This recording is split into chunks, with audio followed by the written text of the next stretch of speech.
Olá, queridos irmãos e queridas irmãs, bom dia! Hoje é sexta-feira, dia 26 de agosto, e nós estamos terminando aqui mais uma lição da Escola Sabatina.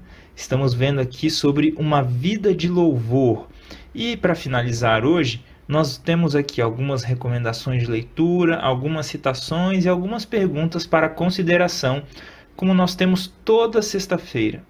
Mas antes de passarmos para esse conteúdo, vamos orar a Deus e pedir que Ele se faça presente conosco?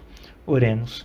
Senhor Deus, muito obrigado, Pai, pela Tua bondade, pela Tua misericórdia, pelo Teu cuidado com cada um de nós.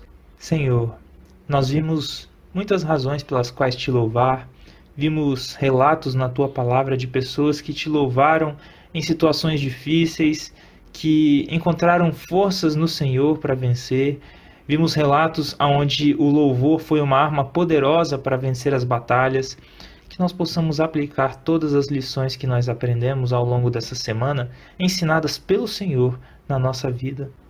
Senhor, suplicamos nesse momento que o Senhor continue nos ensinando e que o Senhor derrame o Teu Espírito Santo nos nossos corações, que estejamos abertos, que estejamos com ouvidos atentos para ouvir a Tua voz, que o Teu Espírito Santo venha nos ensinar e que o Senhor perdoe os nossos pecados. Em nome de Jesus. Amém. Bom, meus queridos irmãos e minhas queridas irmãs, a lição começa fazendo algumas recomendações de leitura de relatos que nós vimos aqui ao longo dessa semana, o relato de Josafá e o relato da queda de Jericó, sobre as muralhas de Jericó, com comentários de Ellen White. Então, leiam Profetas e Reis, o capítulo 15, se eu não me engano, que vai falar sobre a história aí de Josafá que nós vimos, e depois leia Patriarcas e Profetas, capítulo 45, se eu não me engano. Eu conferi aqui na minha versão digital, é o capítulo 45, que fala sobre a queda de Jericó, o título que a lição traz aqui é As Muralhas de Jericó. Talvez essa seja uma nova versão do livro, uma nova atualização, Bom, e agora a lição ela tem duas citações. Então, eu gostaria de compartilhar elas com vocês. A primeira está no livro A Ciência do Bom Viver e diz o seguinte para nós: Eduquemos, pois, o coração e os lábios a entoar o louvor de Deus por seu incomparável amor. Eduquemos o coração a ser esperançoso e a permanecer na luz que irradia da cruz do Calvário. Nunca devemos nos esquecer de que somos filhos do Rei Celestial, filhos e filhas do Senhor dos Exércitos. É nosso privilégio manter um calmo repouso em Deus. Que privilégio, hein, meu querido irmão, minha querida irmã, que possamos ter isso em mente, que somos filhos do Senhor dos Exércitos, filhos e filhas do Senhor dos Exércitos. Louvado seja Deus por isso, Ele é o nosso Pai e Ele cuida de cada um de nós. E agora vamos ler a outra citação que está no livro Testemunhos para a Igreja, volume 2, e diz o seguinte para nós: Enquanto o adoro e exalto, gostaria que se unissem a mim nesse louvor. Vejam só o que a irmã White está falando, hein? Louvem ao Senhor quando caírem em trevas. Louvem-no, mesmo em tentação. Regozijai-vos sempre no Senhor, disse o apóstolo. Outra vez digo, regozijai-vos. Filipenses capítulo 4, verso 4. Isso trará tristeza e escuridão às suas famílias? Com certeza não, mas raios de sol. Vocês receberão raios de luz eterna do trono de glória e os espalharão ao seu redor.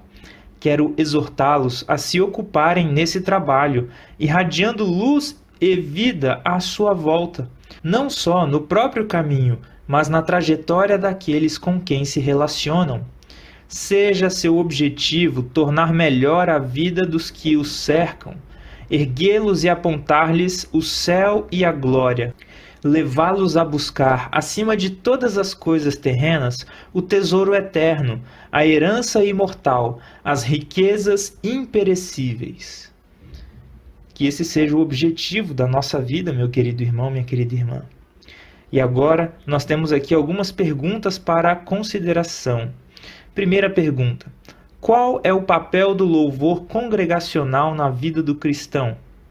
Como tem sido o louvor em seus cultos de sábado? É edificante?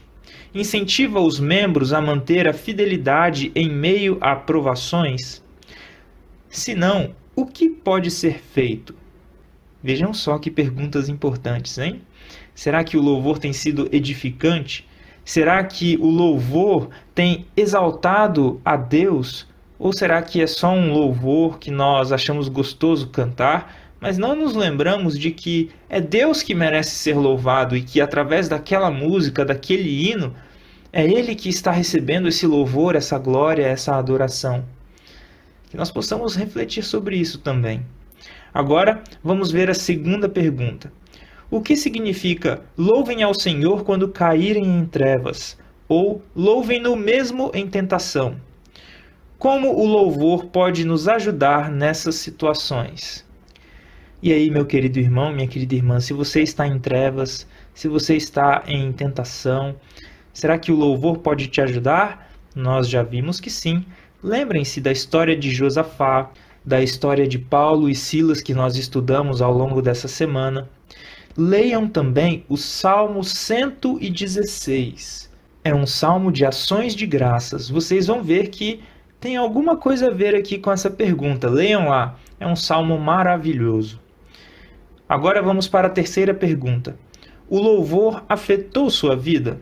O que aprendeu com as experiências de louvor dos outros?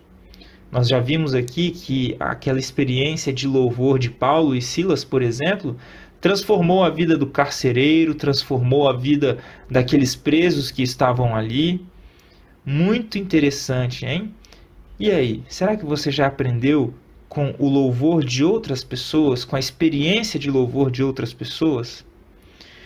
Agora vamos para a última pergunta. Escolha um salmo e medite nele.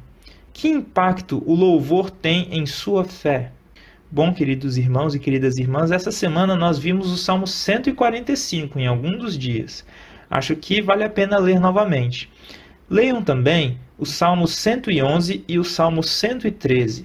São algumas recomendações aqui, tá bom? Que Deus abençoe a todos vocês. Tenham um feliz sábado. E uma sugestão aqui, talvez escolham um salmo desse aqui para começar o sábado de vocês. Tá bom? Um grande abraço e até a próxima, se assim Deus nos permitir.